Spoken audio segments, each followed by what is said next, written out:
also, I had a course that I took as a sophomore, political philosophy course.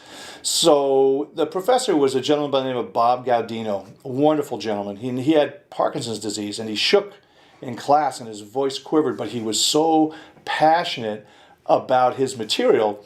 And so for me, it was like wading through cement. It was Hobbes, the Leviathan, John Stuart Mill's. And I just remember just working so hard because I liked him so much. And so our exam was coming up, our final exam. And I studied like crazy, just studied like crazy. And I walked in and he was proctoring the exam. He was at the front of the room.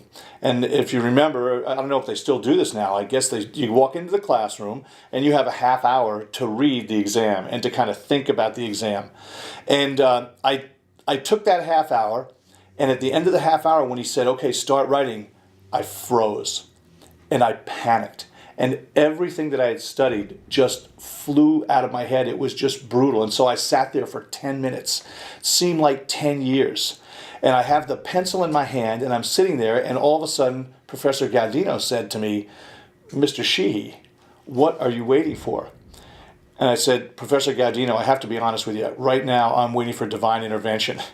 And he looked at me, and he said something I'll never forget. He said, Mr. Sheehy, never ever take an exam seriously, which actually was something that he didn't have to worry about with me very much, but I remember it just broke the pressure, and I went on and wrote the exam, and I have to believe to this day that it was probably the best C+ exam that he ever received.